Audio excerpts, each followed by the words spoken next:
আজকের নাটক রবীন্দ্রনাথ ঠাকুরের বড় খবর। নাট্যরূপ পার্থপ্রতিম মজুমদার, প্রযোজনায় নাট্য পরিষদ।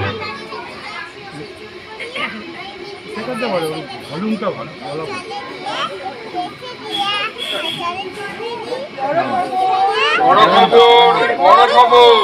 বড় খবর? কিসের বড় খবর? খবরটা জবর বটে, কিন্তু বড় কিনা জানি না।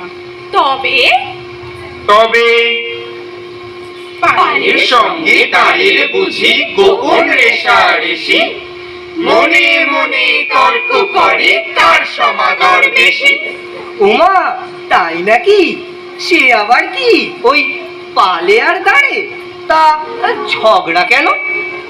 আচ্ছা শোনো, নদী দিয়ে নৌকো চলেছে। সেটা ছিল মহাজনী নৌকো। দাঁড় চলেছে টেনে টেনে, আর পাল চলেছে ভেসে ভেসে। আর মাঝি দিব্যি বসে বসে গুনগুন করে গান গাইছে। এমন সময় সেই মহাজনী নৌকোয় ঘোরতর ঝগড়া শুরু হলো পালে আর দাঁড়ে। ছপ ছপ হেইয়ো, নাও বাও ভাইয়ো। ছপ ছপ হেইয়ো, নাও বাও ভাইয়ো। ছপ ছপ হেইয়ো, নাও বাও ভাইয়ো। ছপ ছপ হেইয়ো, নাও বাও ভাইয়ো। না না, আর চুপ করে থাকা যায় না। আমরা দাঁড় বলে কি আর মানুষ নই? চুপ কি আর সাধে আছে? আমরা হলাম দাঁড়, সারাদিন পাটাতনে বাঁধা আছে। এই আমাদের কাজ। কারোর হাতে ঠেলা না হলে আমরা অচল। কিসের অচল শুনি? কিসের অচল? যখন হাওয়া বন্ধ হয়, স্রোত হয় বিপরীত মুখে, তখন আমাদের ঘাম নদীর জলে মিশে যায়। টানি আর টানি, এত ভারী নৌকাকে তখন আমরাই তো টেনে নিয়ে যাই। ঠিক ঠিক, সব ঠিক কথা মানছি, কিন্তু তবু আমরা দাঁড়। জল কেটেই আমাদের জীবন যাবে।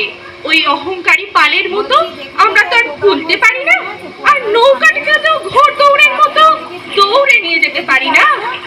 ওইখানেই তো ওর জিদ। কিসের জিদ? ও হাওয়ায় ফোলে, আর হাওয়া বন্ধ হলেই যায় চুপসে। সেটাই তো মজা। ওই ফোলা ওর হাতে নেই, আর চোপসানো ওর হাতে নেই। হাওয়ায় কেবল হাওয়াবাজি হয়ে ওকে চালিয়ে নিয়ে যায়। এ বড় অন্যায়। আমরা খাটবো, ফুটবো, পাইবো, আর ওরা উঠবে ফুলে। এটাই তো দুনিয়ার রীতি। এই রীতি মানি না। তবে কি করতে চাও? মাঝি ভাইয়ের কাছে যাব, তাকে আমাদের কথা বলবো। বললে বলবো বলবো প্রতিকার চাই, আর তার না হলে বন্ধ হবে কাজ। দাঁড়গুলো সব একজোট হয়ে আকাশ মুখে হয়ে থাকবো। বেশ, চলো তাহলে মাঝির কাছেই যাই। দাঁড়গুলো সব নতুন সাজে এলো নতুন কাজে। ঠক ঠক ঠক ঠক ঠকাঠক যুদ্ধ ভেরি বাজে। দাঁড়গুলো সব নতুন সাজে এলো নতুন কাজে। ঠক ঠক ঠক ঠক ঠকাঠক যুদ্ধ ভেরি বাজে। আরে দাঁড়িরাজি, এসো এসো, কি খবর? আমরা তোমার কাছে এসেছি মাঝি ভাইয়া, একটা নালিশ নিয়ে। নালিশ? তা বেশ বেশ, বসো বসো।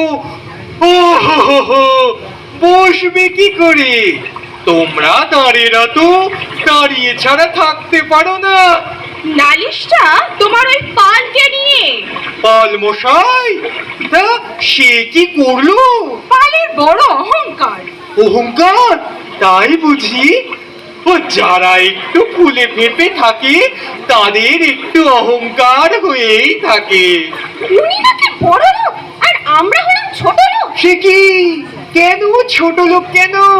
কেন আমরা দিন রাত নিচের পাটাতনে বাঁধা থেকে জ্বর ঢেলে ঢেলে চলি, আর উনি চলেন হেয়ালি। কারোর হাতে ঠেলার তোয়াক্কাই রাখেন না। সেই জন্যই উনি হলেন বড় লোক।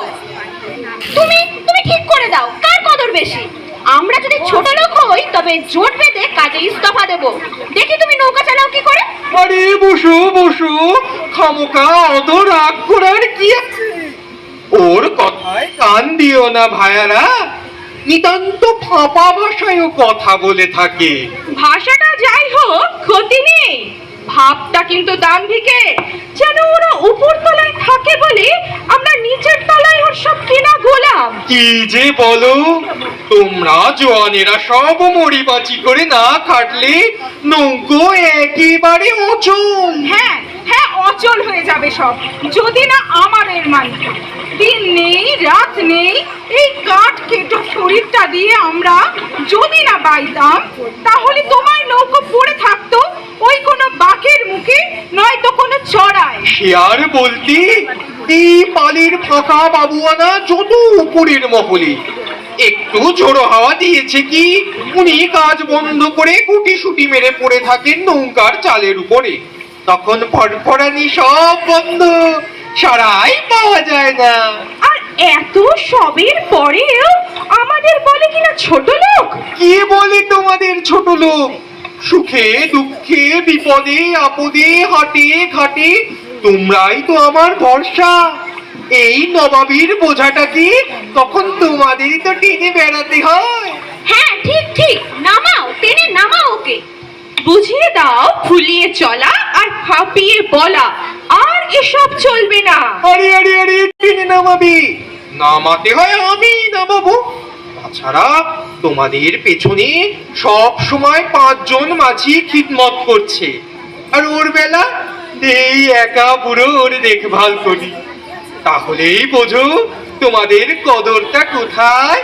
ঠিক ঠিক ঠিক ঠিক ঠিক ঠিক। তার ভাবে যে 5-6 জনা গোলাম তাহার পাছে, একলা কেবল বুড়ো মাঝি পালের তত্ত্বে আছে। ওহো, কি? আমি ঠিক মাথার ওপরেই আছি কিনা তাই দেখতে পাচ্ছ না। ও, আপনি পাল বসাই? হ্যাঁ, তা ওরা এসেছিল কেন? করো। ওই যে দাঁড়িরা। আহা, লুকাচ্ছ কেন? পাল বলে কি চোখ থাকতে নেই? সে কি কথা পাল বসাই, আপনার চোখেই তো আমরা দেখি। ভালো, তা ওই হাড় হাবাতে দাঁড়গুলো এসেছিল কেন? ওরা ও, লুকিও না, চোখও আছে কানও আছে আমার। তারপর ওরা বুঝেনি তো, আপনাকে ওরা হিংসে করে। বটে বটে, তা ওরা কি বলে? বলে আপনাদেরকে ওই ওদের মতো নিচে নেমে এসে কাজ করতে হবে। হ্যাঁ, সে কি কথা? তা তুমি কি বললে? বোঝালাম। বুঝলো? বোঝে কি আর সাধে, বকলাম খুব কষে। বকলে? হ্যাঁ, ভয়ও দেখালাম। কার? আপনার। আমার?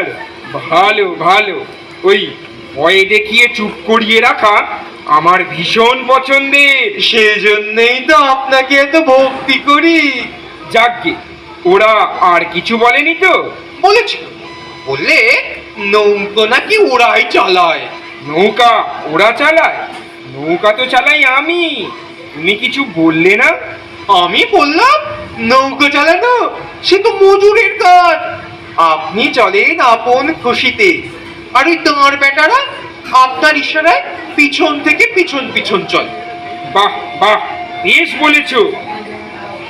আসলে দাঁড়গুলোর যত ঝপঝপানি পড়ুক না কেন, এমন কষে বেঁধে রেখেছি যে কাজ না করে উপায় নেই। সত্যি মাঝি, তুমি না থাকলে দাঁড়ের সঙ্গে জলের নিত্য বৈরী, বাতাসকে তো বক্ষে নিতে আমি সদাই তৈরি। আমার খাতির মিতার সঙ্গে ভালোবাসার জোরে, ওরা মরে ঝিকে ঝিকে শুধু লড়াই করে। ওঠে পরে পরের খেয়ে তারা, আমি চলি আকাশ পথে যখনই পাই সারা। ও বাবা, এই তোমাদের বড় খবর? এইটুকু বই নয়, তুমি নিশ্চয় ঠাট্টা করছো। ঠাট্টার মতন শোনাচ্ছে, দেখতে দেখতে একদিন বড় খবর হয়ে উঠবে। তখন তখন আমাদের সকলকে ওই দ্বারগুলোর সাথে তাল মেলানোর অভ্যাস করতে হবে। ব্যাস এইটুকু? হ্যাঁ, খাঁটি খবর ছোট হয়েই থাকে। যেমন বীজ ডালপালা নিয়ে বড় গাছ আসে তারপরে। এখন বুঝছো তো? তা তো বুঝলাম, কিন্তু গল্পটার কি হলো? আর ওই দাঁড়পাল আর মাঝিরই বা কি হলো? আর ওই নৌকাখানা সেটারই বা কি হলো? দাঁড়েদের আর পালকে বুঝিয়ে মাঝি হয়ে পড়ল ক্লান্ত। এদিকে সন্ধে বেড়ে ক্রমশ রাত্রির হয়ে এলো। মাঝিরা এলিয়ে পড়ল যে যার পাটাতনে। তারপর কোন ফাঁকে দাঁড়গুলোর বাঁধন হয়েছিল আলগা, সেই সুযোগে দাঁড়গুলো জল থেকে উঠে এলো নৌকোয়। তারপরে তারপরে কি হলো? কি হলো? কে কে কে তোমরা? চিনতে পারছো না? আমরা হলাম দাঁড়। দাঁড়? তা তা উপরে কেন? এখন থেকে ওপর নিচ বলে কিছু থাকবে না। সে আবার কি? উপর উপর নিচ নিচ? যাও যাও নিচে যাও দেখি। যাবো না। যাবে না? সাহস তো কম নয়। হ্যাঁ, সাহস বেড়ে গেছে, তাই তোমাকে আমরা নামাতে এসেছি। হ্যাঁ, তোমায় আমরা ঘৃণা করি। আর আর অনেক আগে থেকেই তোমাদের আমি ঘৃণা করি। সে আমরা জানি, আজই তার বোঝাপড়া। কিসের কিসের বোঝাপড়া? আজ প্রমাণ হবে কারা চালায় নৌকো, পালে না দাঁড়ে। এটা এটা কে না জানে দাঁড়েই টানে নৌকো? লোকে অবশ্য জানে। তোমার বুজরুকিতে আর আমরা বিশ্বাস করি না। আজ তোমায় টেনে নামাবো, নয়তো ফাঁসাবো। ভালো হবে না, ভালো হবে না বলছি। মন্দ হবে না। কি? যত বড় মুখ নয় তত বড় কথা। কথাই নয়, কাজেই দেখবে এবার। কি দেখবে? কি দেখবে শুনি? দেখবে তবে? এই এই আমার লেগে যাবে, ফেসে যাবো, একদম ফেসে যাবো। আঘাত করব, অথচ আহত হবে না, সে কখনো হয় নাকি? দোহাই দোহাই তো আমাদের, মেরো না, আমাকে মেরো না। আর তোমাকে আমরা ভুলে থাকতে দেব না। বাঁচাও!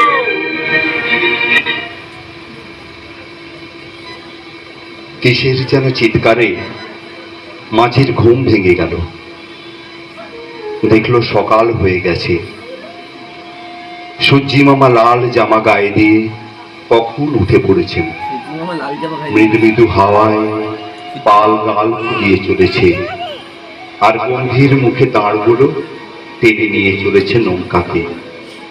মাঝি ভাবলে, যাক, এবারের মতো ফাঁড়াটা কেটে গেল। তারপর তারপর তারপর ইতিহাসের গ্রন্থে আরো খুলবে নতুন পাতা।